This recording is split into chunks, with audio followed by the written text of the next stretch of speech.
Hi, this is Janika Harris. This is summer 2019 intro to social welfare class. Today I'm going to talk about a specific social problem that we deal with within each state, um, nationwide, and just a generalized topic that I'm sure everyone is talking about. So today I chose police brutality or racial profiling. To me, are both the same. Um, so with police brutality, I say, the black and brown men of our communities have it worse off than any of us, even us black women. And not that we don't have it bad, but they have it the worst. Um, they're being stopped and questioned and frisked down for no reason, just for being black. Um, Women of color being sexually harassed, um,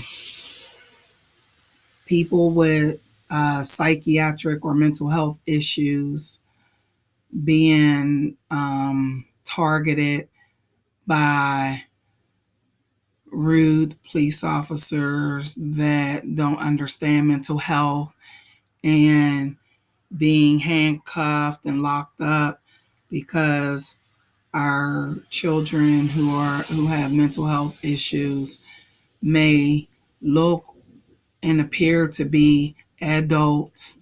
Physically, they are, but mentally, they're still stuck somewhere in their childhood. So they don't understand when someone tells them to stop and get down or question them. It may not register the same for them as it do for us folks who don't have mental health issues or things like autism. Just to name just a little bit of background on mental health, and I'm sure we're all aware of mental health and probably deal with that a lot within our communities. Um, the LGBTQ communities are being called derogatory names and questioned and touched inappropriately by police officers and made to do sexual favors in order to be set free.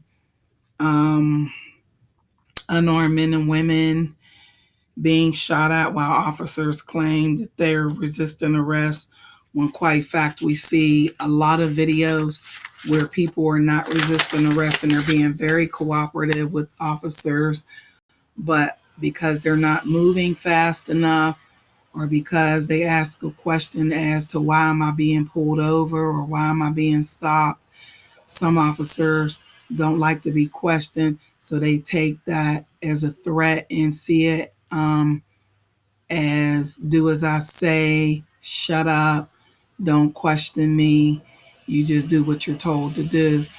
And that happens quite often than not. A lot of times we don't hear about it, we only see what the media allows us to see. Um, However, it's done daily, I'm sure every few minutes, every day, somewhere in some state, some small town. Racial profiling is a long-standing and deeply troubled national problem, despite the claims that the U.S. has entered post-racial era. It occurs every day in cities and in towns all across our country.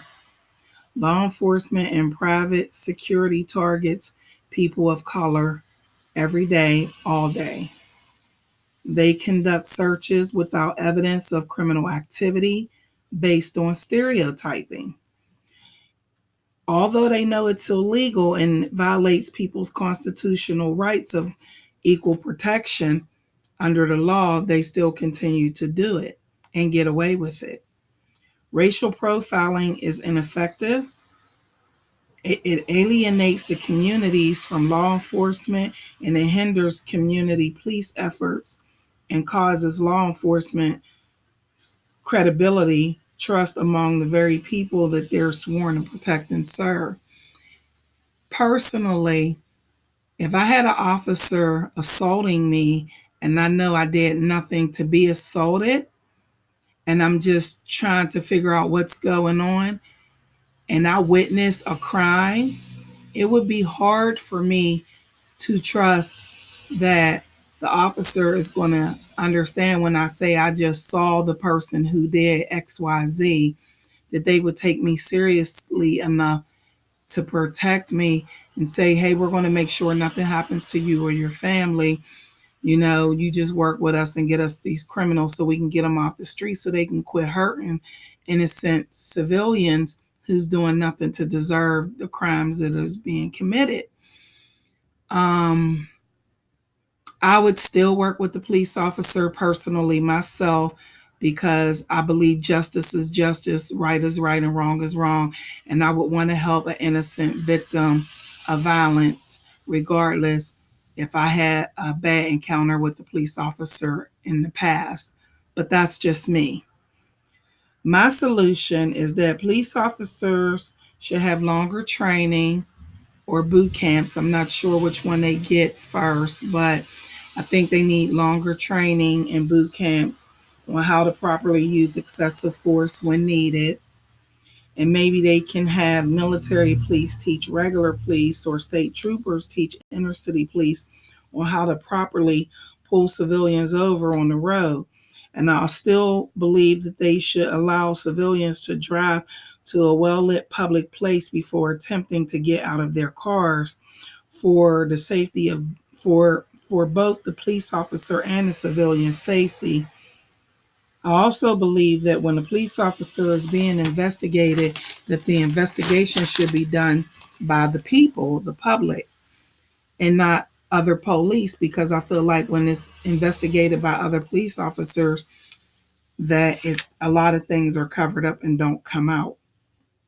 Um, Whether it's for racial profiling, crooked cops, dirty cops, I think the IA and the CIA should work together to prosecute the officers of the law more appropriately when they use excessive force inappropriately.